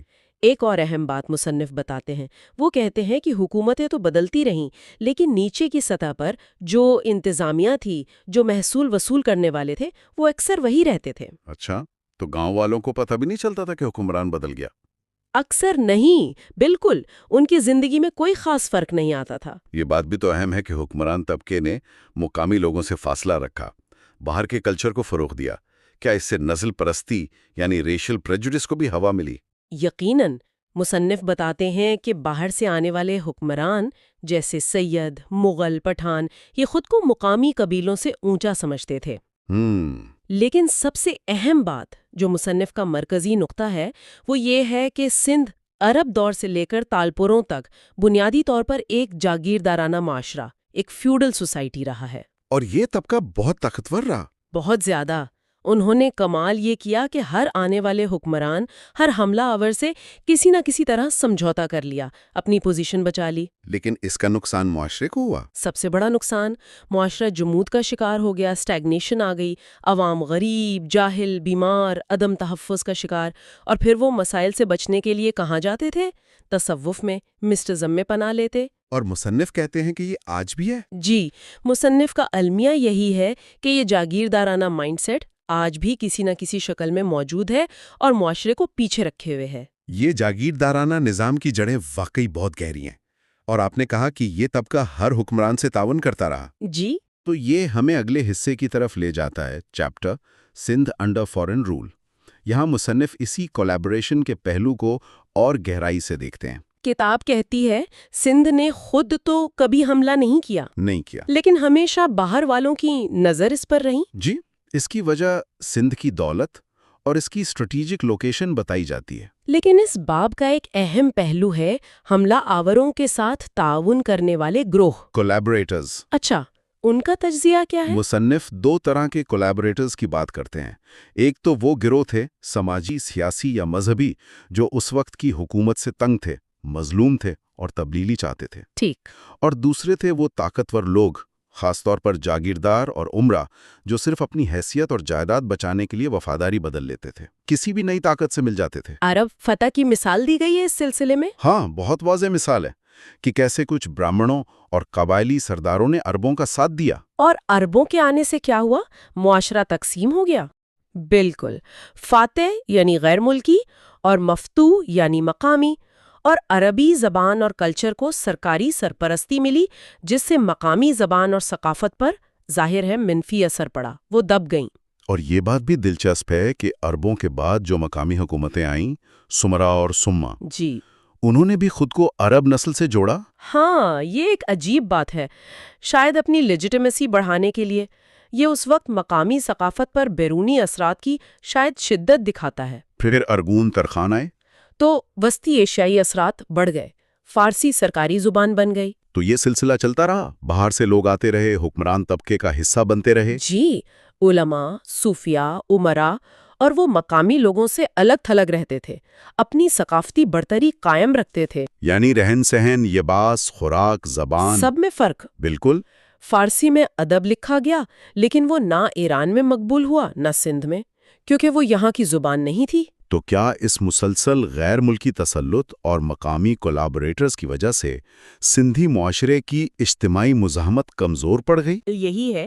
وہ کہتے ہیں کہ اسی وجہ سے سندھ کا سوشل سٹرکچر بکھرا رہا، اور جب انگریزوں نے حملہ کیا تو کوئی منظم متحدہ مزاحمت نہیں ہوئی. اور مصنف کا خیال ہے کہ یہ کولیبوریٹرز والا رویہ آج بھی ہے. ذاتی مفاد پہلے، اجتماعی مفاد بعد میں، اور یہ چیز معاشرے کو متحد نہیں ہونے دیتی۔ غیر ملکی حکمرانی اور کولیبریٹرز کی بات کرتے ہوئے ایک بہت دلچسپ کیس سٹڈی ہے chapter in defence of normal. جی، سیٹھ ناؤ ملہوت چند کی۔ ہاں، ایک ہندو تاجر جنہیں سندھ کی تاریخ میں اکثر متنازع بلکہ غدار بھی سمجھا جاتا ہے۔ کتاب اس معاملے کو کیسے دیکھتی ہے؟ دیکھیں، مصنف یہاں صرف الزام یا دفاع نہیں کر رہے، وہ تاریخی تناظر کو سمجھانے کی کوشش کرتے ہیں۔ ٹھیک ہے۔ وہ پہلے 19ویں صدی کے ہندوستان کا نقشہ کھینچتے ہیں۔ مغل سلطنت ختم ہو رہی ہے، ہر طرف پولیٹیکل کیوس ہے، اور قوم پرستی یعنی نیشنلزم کا تصور بہت کمزور ہے۔ وفاداری ریاست سے نہیں، حکمران خاندان سے ہے۔ اور انگریزوں نے اسی صورتحال کا فائدہ اٹھایا؟ بالکل، انہیں ہر جگہ ایسے گروہ ملے جو موجودہ نظام سے خوش نہیں تھے، خاص طور پر اقلیتیں۔ سندھ میں کیا حالات تھے؟ ہندو اقلیت میں تھے لیکن تجارت پر ان کا بڑا اثر تھا۔ جی، شہروں میں ان کا غلبہ تھا، مسلمان اکثریت خاص طور پر جاگیردار وہ دیہاتوں میں تھے۔ اس سے کوئی تضاد پیدا ہوا؟ بالکل ہوا۔ ہندو تاجر زیادہ پڑھے لکھے تھے، دنیا دیکھے ہوئے تھے، مسلمان جاگیردار زیادہ تر روایتی تھے۔ پھر ایک معاشی کشیدگی بھی تھی، بہت سے مسلمان جاگیردار ہندو ساہوکاروں کے مقروض تھے۔ اور انگریز مسافروں کے حوالے سے مصنف لکھتے ہیں کہ تالپور دور میں ہندوؤں کو سماجی اور مذہبی مشکلات تھیں۔ اچھا، حکمران کیا کرتے تھے؟ حکمران شاید خود بچانا چاہتے ہوں، کیونکہ ہندو عامل ان کی انتظامیہ چلاتے تھے، تاجر ٹیکس دیتے تھے، لیکن مذہبی طبقے کا دباؤ آ جاتا تھا۔ تو کوئی خاص واقعہ ہوا؟ جی، 1831 کا واقعہ۔ نومل کے والد سیٹھ ہوت چند، جو میوں کے قریب سمجھے جاتے تھے، انہیں مذہبی انتہا پسندوں نے اغوا کیا، ذلیل کیا۔ یہ ایک ٹرننگ پوائنٹ تھا۔ اس سے تو ہندو برادری میں بہت خوف پھیلا ہوگا۔ بہت زیادہ عدم تحفظ کا احساس بڑھ گیا۔ تو نومل کے پاس کیا راستے تھے مصنف کے مطابق؟ مصنف کہتے ہیں 3 راستے تھے، یا کو ہجرت کر جائیں، یا بغاوت کریں جو کہ ممکن نہیں تھی، یا پھر کسی باہر کی طاقت یعنی انگریزوں کی مدد لیں۔ اور انہوں نے تیسرا راستہ چنا، انگریزوں سے تعاون کیا۔ اس کے پیچھے کیا محرکات تھے؟ صرف ذاتی انتقام؟ مصنف کا تجزیہ ہے کہ یہ صرف ذاتی انتقام نہیں تھا، اس میں اپنی برادری کا تحفظ اور مستقبل میں ترقی کی خواہش بھی شامل تھی۔ اور وہ تالپوروں کو کیا سمجھتے تھے؟ مقامی حکمران؟ نہیں، اہم بات یہ ہے کہ وہ تالپوروں کو بھی ایک طرح سے غیر ملکی ہی سمجھتے تھے۔ اچھا، اور انگریزوں کے آنے کے بعد واقعی ہندو برادری نے تجارت، تعلیم، انتظامیوں میں بہت ترقی کی۔ تو مصنف اس سے کیا نتیجہ نکالتے ہیں؟ نتیجہ یہ کہ جب کسی اقلیت کو دبایا جاتا ہے، اسے محروم اور غیر محفوظ محسوس کرایا جاتا ہے، تو اس کا اپنے وطن اور معاشرے سے تعلق کمزور پڑ سکتا ہے۔ حب الوطنی یا غداری کا لیبل پھر حالات اور معاشرتی رویے طے کرتے ہیں۔ بالکل، معاشرہ ہی کسی کو محب وطن یا غدار بناتا ہے۔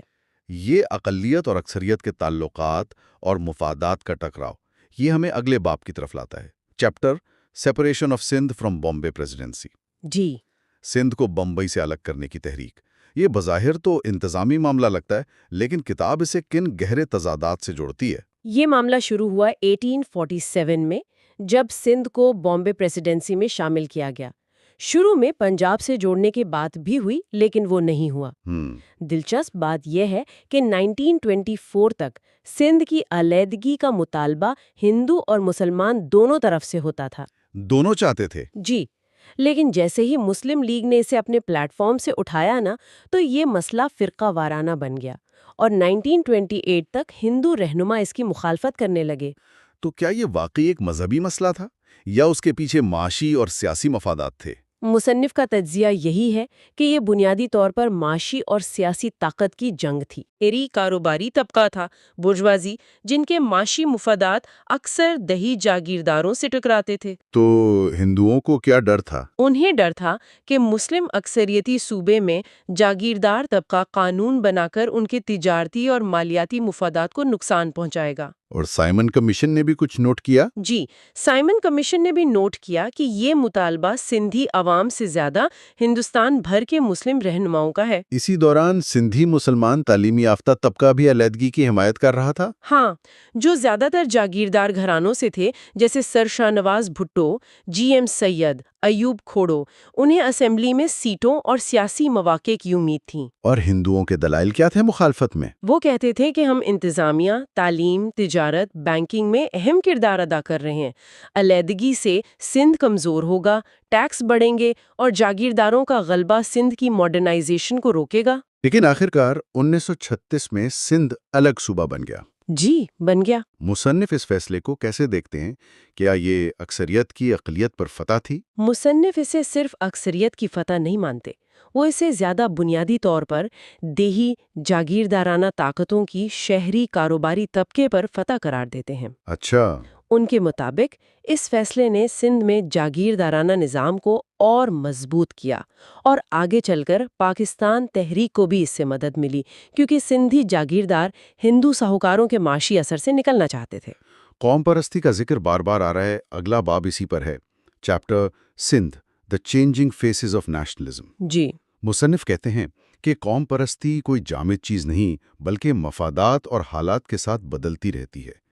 سندھ میں یہ کیسے ہوا؟ یہ بہت دلچسپ تجزیہ ہے۔ مصنف بتاتے ہیں کہ انگریزوں کے آنے کے بعد شروع میں سندھی قوم پرستی کو ہندوؤں نے آگے بڑھایا۔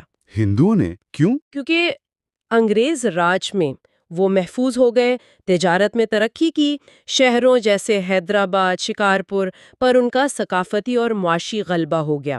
انہوں نے ایک شہری ثقافت، اربن کلچر کو فروغ دیا، تعلیم، ادب، لائبریریاں، کلب وغیرہ۔ اور مسلمان اکثریت، جو زیادہ تر زمیندار اور حاری تھے، وہ دیہی علاقوں میں سماجی اور معاشی طور پر پیچھے رہے۔ تو ہندوؤں نے سندھی قوم پرستی کو کیسے استعمال کیا؟ مصنف کے مطابق اپنی سماجی اور معاشی پوزیشن کو مضبوط کرنے اور اپنی الگ شناخت برقرار رکھنے کے لیے انہوں نے سندھی قوم پرستی کو ایک نظریاتی ہتھیار، ایک آئیڈیالوجیکل ٹول کے طور پر استعمال کیا۔ اچھا، کیا کیا انہوں نے؟ انہوں نے سندھی زبان کی ترقی میں بہت کام کیا، جدید سندھی ادب کی بنیاد رکھی، شاہ عبد اللطیف بھٹائی کے کلام کو مرتب کیا جیسے ڈاکٹر گربخشانی نے کیا، سندھ کی تاریخ لکھی، خاص طور پر قدیم تاریخ پر زور دیا تاکہ اپنی جڑیں یہاں گہری ثابت کر سکیں۔ اور اس کے مقابلے میں مسلمان تعلیم یافتہ طبقہ کیا کر رہا تھا؟ وہ طبقہ جو زیادہ تر جاگیردار خرانوں سے تھا، اس نے سندھی قوم پرستی کے بجائے مسلم قوم پرستی کو اپنایا۔ انہوں نے مسلم قوم پرستی کا ساتھ دیا؟ جی، انہوں نے آل انڈیا مسلم تحریکوں میں حصہ لیا، خلافت، ریشمی رومال، ہجرت وغیرہ۔ جی ایم سعید جیسے رہنما بھی، جو بعد میں سندھی قوم پرست بنے؟ ہاں، جی ایم سعید جیسے رہنماؤں نے بھی اس وقت سندھ کو ہندو غلبے سے بچانے کے لیے یو پی اور ہندوستان کے دوسرے علاقوں کے مسلمانوں سے مدد مانگی۔ ان کے لیے اس وقت مسلم قوم پرستی زیادہ فائدہ مند تھی۔ یہ مفادات کا ٹکراؤ اور بدلتی وفاداریاں، یہ ہمیں اگلے کچھ المناخ باب کی طرف لاتی ہیں، chapter Manzilgah mosque and the communal clash. جی، یہ ایک افسوسناک واقعہ تھا۔ یہ واقعہ سندھ میں ہندو مسلم تعلقات میں ایک اہم موڑ تھا۔ اس کی تفصیلات کیا ہیں؟ سندھ کی بمبئی سے علیحدگی نے ہندو مسلم خلیج کو کم نہیں کیا، بلکہ اور گہرا کر دیا۔ اچھا۔ 1937 کے الیکشن میں مسلم لیگ سندھ میں بہت کمزور تھی، صرف ایک سیٹ ملی۔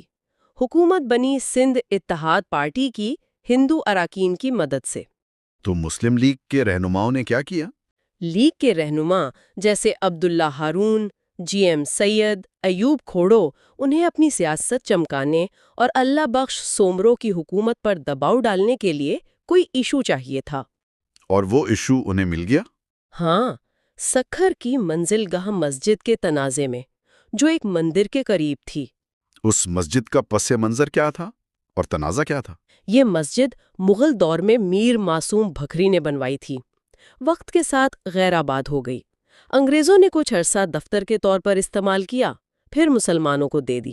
تو مسئلہ کیا ہوا؟ قریب میں ایک مندر تھا، ہندوؤں نے مسجد کی آبادی پر اعتراض کیا، حالات خراب ہوئے تو حکام نے 1978 میں مسجد بند کر دی۔ اور مسلم لیگ نے اسے ایشو بنا لیا۔ بالکل، انہوں نے کہا یہ مسلمانوں کا قبضہ چھینا جا رہا ہے، مسجد کی بحالی کا مطالبہ شروع کر دیا اور معاملے کو پوری طرح فرقہ وارانہ رنگ دے دیا۔ اس مطالبے نے کیا شکل اختیار کی؟ منزل گاہ ڈے منایا گیا، سومرو وزارت کے خاتمے کا مطالبہ ہوا، علماء نے مذہبی جذبات ابھارے، جی ایم سید نے بھوک ہڑتالیں کیں، ستیہ گراہ ہوا، ہزاروں گرفتاریاں ہوئیں۔ تو حکومت نے مسجد بحال کر دی؟ ہاں، آخرکار دباؤ میں آ کر اکتوبر 1939 میں مسجد بحال کر دی۔ اس پر ہندوؤں کا کیا رد عمل تھا؟ ہندو برادری نے شدید احتجاج کیا، حالات بگڑتے گئے اور نومبر 1939 میں سکھر اور آس پاس شدید ہندو مسلم فسادات پھوٹ پڑے۔ کتنے لوگ متاثر ہوئے؟ سرکاری اعداد و شمار کے مطابق سکھر شہر میں 12 مسلمان، 33 ہندو مارے گئے اور پورے ضلع میں 2 مسلمان اور 125 ہندو ہلاک ہوئے۔ یہ تو بہت خوفناک تھا۔ اس واقعے کے سیاسی اثرات کیا ہوئے؟ اس فساد نے سندھ کی سیاست بدل دی۔ مسلم لیگ جو پہلے کمزور تھی، مسلمانوں میں مقبول ہو گئی۔ اور سومرو وزارت؟ سومرو وزارت ختم ہو گئی اور ہندوؤں کی سیاسی طاقت تقریباً ختم ہو گئی۔ مصنف اسے کیسے دیکھتے ہیں؟ مصنف اسے ایک بار پھر مذہبی جذبات کو سیاسی مقاصد کے لیے استعمال کرنے کی مثال قرار دیتے ہیں، جس میں آخرکار جاگیردار طبقے کے مفادات کو ہی فائدہ ہوا۔ اور اس نے پاکستان تحریک کو بھی مضبوط کیا۔ جی، اس واقعے نے سندھ میں مسلم لیگ کی جڑیں مضبوط کیں اور پاکستان بننے کی راہ ہموار کی۔ پاکستان بننے کے بعد سندھی قوم پرستی نے ایک نیا رخ لیا۔ آخری باب جس پر ہم آج بات کر رہے ہیں، chapter Sindhi nationalism, the modern phase. آزادی کے بعد کیا بدلا؟ آزادی کے وقت تو سندھ کی مسلم قیادت پوری طرح مسلم قوم پرستی اور پاکستان کے نظریے سے جڑی ہوئی کی۔ انہوں نے مہاجرین کا خیر مقدم کیا۔ شروع میں کوئی مسئلہ نہیں تھا؟ شروع میں کوئی بڑا تنازع نہیں ہوا۔ مہاجرین نے زیادہ تر شہروں میں وہ جگہ پر کیں جو ہندو چھوڑ گئے تھے، بیوروکریسی میں، تعلیم میں، تجارت میں۔ اور سندھی مڈل کلاس؟ اس وقت تک سندھی مسلمانوں میں کوئی مضبوط مڈل کلاس تھی ہی نہیں۔ اردو کو بھی قومی زبان کے طور پر قبول کیا گیا۔ تو پھر تنازع کب اور کیوں شروع ہوا؟ کیا 1 یونٹ کا کوئی کردار تھا؟ مصنف کے مطابق کشیدگی شروع ہوئی 1950 کی دہائی کے آخر اور 1960 کی دہائی میں، جب تعلیم پھیلی اور ایک سندھی مڈل کلاس بننے لگی۔ اور 1 یونٹ؟ ایوب خان کے دور میں 1 یونٹ کا قیام ایک بہت اہم موڑ تھا۔ سندھ میں اسے پنجاب کے غلبے کی علامت سمجھا گیا۔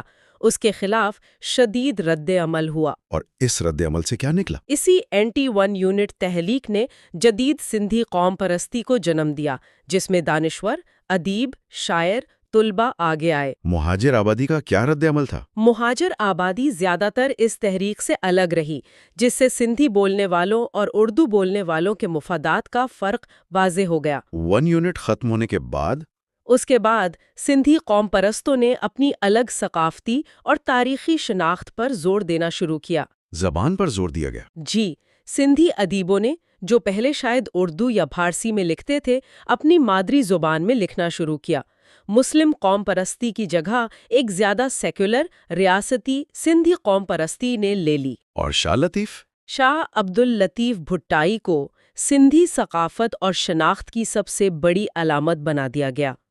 ان کا مزار قوم پرستی کا مرکز بن گیا۔ ان کا عرس ایک قومی تہوار بن گیا۔ تاریخ کو بھی دوبارہ لکھا گیا؟ جی ہاں، تاریخ کے کرداروں کو نئے معنی دیے گئے۔ راجہ داہر کو ہیرو بنا دیا گیا، عرب حملہ آوروں کے خلاف وطن کا دفاع کرنے والا۔ اور حملہ آوروں کو مہاجرین کی علامت سمجھا گیا۔ بعض قوم پرست حلقوں میں ایسا سمجھا گیا۔ اسی طرح ہاش و شیدی جیسے کرداروں کو ابھارا گیا جو انگریزوں کے خلاف لڑے تھے۔ اور سیٹھ نومل؟ انہیں غدار قرار دیا جانے لگا۔ لیکن مصنف آخر میں ایک اہم نقطہ اٹھاتے ہیں۔ جی، وہ کہتے ہیں کہ چونکہ سندھی معاشرے میں ایک مضبوط خود مختار مڈل کلاس پوری طرح نہیں بن سکی، اسی لیے جدید سندھی قوم پرستی پر بھی آخرکار جاگیردار طبقے کا اثر آ گیا۔ تو کیا یہ قوم پرستی ترقی پسند تبدیلی لا سکتی ہے؟ مصنف کے خیال میں یہ دیکھنا ابھی باقی ہے۔ وہ اس پر سوال اٹھاتے ہیں۔ تو مجموعی طور پر دیکھیں، ڈاکٹر مبارک علی کی یہ کتاب ان دا شیڈو آف ہسٹری ہمیں دکھاتی ہے کہ سندھ کی تاریخ کیسے مختلف طاقتوں کی کشمکش رہی ہے، جاگیرداری، غیر ملکی تسلط، کلابوریٹرز، اقلیتوں کے مسائل اور قوم پرستی جو بار بار اپنا چہرہ بدلتی رہی۔ کتاب اس بات پر زور دیتی ہے کہ ماضی کے یہ سائے آج بھی موجود ہیں، اور ہمارے حال کے جو سماجی اور سیاسی تضادات ہیں نا، ان کی جڑیں انہی تاریخی عوامل میں ہیں۔ واقعی یہ کتاب سندھ کی تاریخ کو ایک بہت منفرد اور سوچنے پر مجبور کرنے والے زاویے سے پیش کرتی ہے۔ جی بالکل۔ یہ ہمیں مجبور کرتی ہے کہ ہم تاریخ کو صرف واقعات نہ سمجھیں، بلکہ ان گہری لہروں کو سمجھنے کی کوشش کریں جو آج بھی ہمارے حال پر اثر انداز ہو رہی ہیں۔ صحیح۔ کیا ان تاریخی بوجھوں کو سمجھے بغیر آگے بڑھنا ممکن ہے؟ یہ سوال یقیناً غور طلب ہے، اور ہم اسے اپنے سامعین کے لیے چھوڑتے ہیں۔